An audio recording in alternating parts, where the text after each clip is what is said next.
Hi hello ಎಲ್ರಿಗೂ ನಮಸ್ಕಾರ. ಎಲ್ಲರೂ ಹೇಗಿದ್ದೀರಾ? ಚೆನ್ನಾಗಿದ್ದೀರಾ ಅಂತ ಭಾವಿಸ್ತಾ ಇದ್ದೀನಿ. ನಾನಿವತ್ತು ಒಂದು 3-in-1 ರೆಸಿಪಿಯನ್ನು ತೋರಿಸ್ತಾ ಇದ್ದೀನಿ.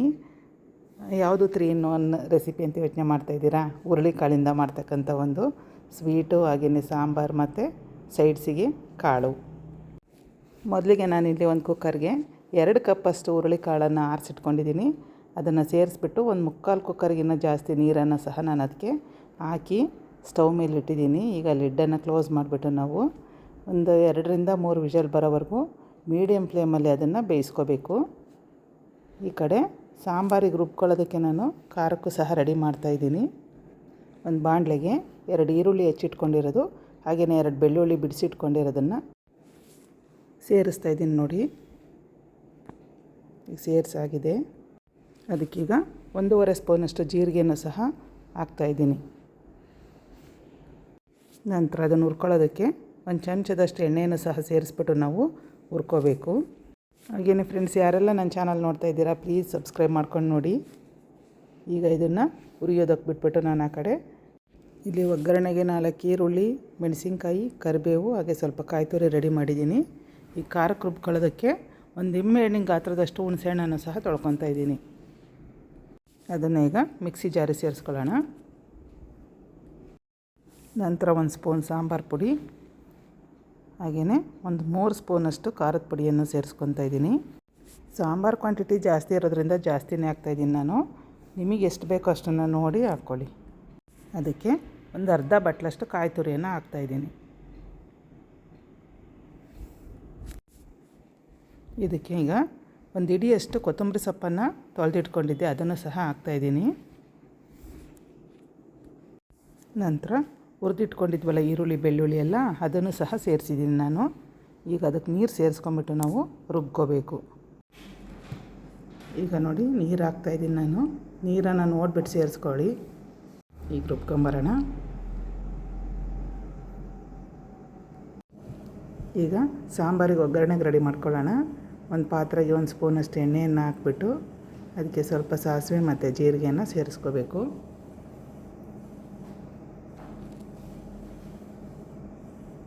ಜೀರಿಗೆಯನ್ನು ಸೇರಿಸಿದ್ದೀನಿ. ಈಗ ಸ್ವಲ್ಪ ಕರಿಬೇವು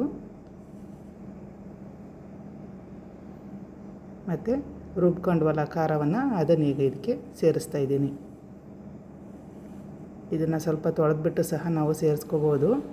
ತುಂಬ ನೀರು ಸೇರಿಸ್ಬೇಡಿ, ಸಾಂಬಾರು ಟೇಸ್ಟ್ ಬರಲ್ಲ. ಆದಷ್ಟು ನಾವು ಕಟ್ಟನ್ನೇ ಹೆಚ್ಚಾಗಿ ಬಳಸಬೇಕು. ಸ್ವಲ್ಪ ನೀರನ್ನು ಸೇರಿಸಿ ತೊಳೆದಾಕಿ. ಈಗ ಇದನ್ನು ಚೆನ್ನಾಗಿ ಕುದಿಸ್ಕೋಬೇಕು ನಾವು. ಈ ಟೈಮಲ್ಲಿ ಸ್ವಲ್ಪ ಉಪ್ಪನ್ನು ಸೇರಿಸ್ಕೊಳ್ಳಿ.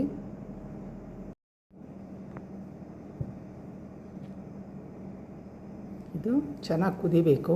ಕುದ್ದ ನಂತರ ನಾವು ಇದಕ್ಕೆ ಕಟ್ಟನ್ನು ಬಸ್ಕೋಬೇಕು. ಈಗ ನೋಡಿ, ಹುರುಳಿಕಾಳು ಬೆಂದಾಗಿದೆ. ಕಟ್ಟನ್ನು ಇದಕ್ಕೆ ನಾನು ಬಸಿತಾಯಿದ್ದೀನಿ. ಕಾಳು ನೋಡಿ ಎಷ್ಟು ಚೆನ್ನಾಗಿ ಬೆಂದಿದೆ. ಸ್ವಲ್ಪ ನೋಡಿದ್ದಲ್ಲ, ಅಷ್ಟು ಕ್ಲೀನಾಗಿ ಸ್ಮ್ಯಾಶ್ ಆಗ್ತಾಯಿದೆ. ಚಳಿಗಾಲದಲ್ಲಂತೂ ನೀವು ಸೂಪ್ ರೀತಿಯೇ ಕುಡಿಬೋದು ಈ ಸಾಂಬಾರನ್ನು, ಅಷ್ಟು ಟೇಸ್ಟ್ ಇರುತ್ತೆ. ಈಗ ಕಟ್ಟನ್ನು ಬಸ್ಕೊತಾ ಇದ್ದೀನಿ ನೋಡಿ.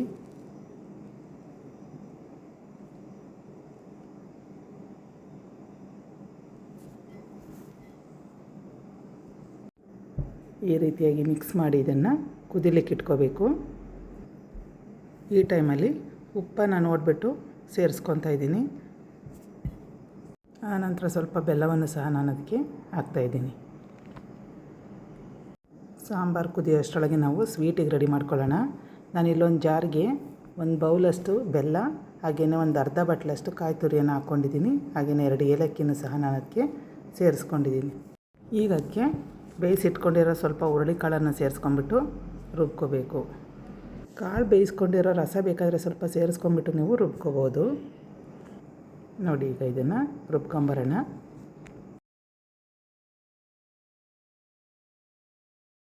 ನೋಡಿ, ರುಬ್ಕೊಂಡಾಗಿದೆ. ತುಂಬ ಸಣ್ಣಗೂ ರುಬ್ಕೋಬಾರ್ದು. ಅದನ್ನೀಗ ಒಂದು ಬೌಲ್ಗೆ ಸೇರಿಸ್ಕೊಳ್ಳೋಣ. ಆ ದೊಡ್ಡ ಪಾತ್ರೆಯಲ್ಲಿ ಏನಿರ್ಬೋದು ಅಂತ ಯೋಚನೆ ಮಾಡ್ತಿದ್ದೀರಾ? ಅದರಲ್ಲಿ ಗಿಣ್ಣ ಬೇಯಿಸ್ತಾ ಇದ್ದೀನಿ. ಈಗ ಸ್ವೀಟ್ ರೆಡಿಯಾಗಿದೆ. ಆ ಕಡೆ ಸಾಂಬಾರು ಸಹ ಕುದೀತಾ ಇದೆ. ನೋಡಿ ಎಷ್ಟು ಚೆನ್ನಾಗಿ ಕುದೀತಾ ಇದೆ ಸಾಂಬಾರು. ಈ ಕಡೆ ನಾವು ಕಾಳಿಗೆ ಒಗ್ಗರಣೆ ಮಾಡ್ಕೊಳ್ಳೋದಕ್ಕೆ ರೆಡಿ ಮಾಡ್ಕೊಳ್ಳೋಣ. ಒಂದು ಬಾಣಲೆಯನ್ನು ಇಟ್ಬಿಟ್ಟು ನಾನು ಎಣ್ಣೆಯನ್ನು ಸೇರಿಸ್ತಾ ಇದ್ದೀನಿ. ಒಂದು 2 ಸ್ಪೂನಷ್ಟು ಎಣ್ಣೆಯನ್ನು ಹಾಕ್ಕೊಂಡಿದ್ದೀನಿ. ಈಗ ಸ್ವಲ್ಪ ಸಾಸಿವೆ ಮತ್ತು ಜೀರಿಗೆಯನ್ನು ಹಾಕ್ಕೋಬೇಕು. ಈರುಳ್ಳಿ, ಒಣಮೆಣಸಿನ್ಕಾಯಿ, ಕರಿಬೇವೆಲ್ಲ ರೆಡಿ ಮಾಡ್ಕೊಂಡಿದ್ವಲ್ಲ ಅದನ್ನೀಗ ಹಾಕ್ಕೋಬೇಕು.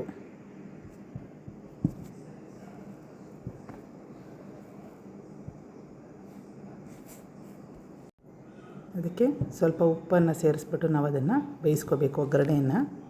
ನೆಕ್ಸ್ಟ್ ವಿಡಿಯೋದಲ್ಲಿ ಯಾವಾಗಲಾದರೂ ಗಿಣ್ಣು ಮಾಡೋದನ್ನು ತೋರಿಸ್ತೀನಿ, ಬರದೇ ಇರೋವ್ರಿಗೆ ಹೆಲ್ಪ್ ಆಗುತ್ತೆ. ಈಗ ನೋಡಿ ಬೆಂದಿದೆ. ಇದಕ್ಕೆ ಬಸ್ತಿಟ್ಕೊಂಡಿದ್ವಲ್ಲ ಕಾಳು, ಅದನ್ನು ಈಗ ಸೇರಿಸ್ಬಿಟ್ಟು ಮಿಕ್ಸ್ ಮಾಡ್ಕೋಬೇಕು ಚೆನ್ನಾಗಿ. ಈ ರೀತಿಯಾಗಿ ಮಿಕ್ಸ್ ಮಾಡ್ಕೊಳ್ಳಿ. ನಂತರ ಇದಕ್ಕೆ ಕಾಯಿ ತುರಿಯನ್ನು ಸೇರಿಸ್ಕೊಳ್ಳೋಣ. ಅದ್ರ ಜೊತೆಗೆ ಸ್ವಲ್ಪ ಕೊತ್ತಂಬರಿ ಸೊಪ್ಪನ್ನು ಕಟ್ ಮಾಡಿ ಇಟ್ಕೊಂಡಿದ್ದೀನಿ. ಎರಡನ್ನೂ ಸೇರಿಸ್ಬಿಟ್ಟು ಈಗ ಚೆನ್ನಾಗಿ ಮಿಕ್ಸ್ ಮಾಡಿದರೆ ಕಾಳು ಸಹ ರೆಡಿಯಾಗುತ್ತೆ.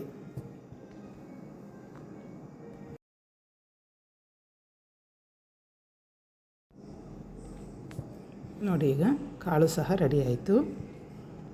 ನೀವು ಒಮ್ಮೆ ಮನೆಯಲ್ಲಿ ಮಾಡಿ ಹೇಗೆ ಬಂತು ಅಂತ ನನಗೆ ತಿಳಿಸಿ ಕಮೆಂಟಲ್ಲಿ. Thank you.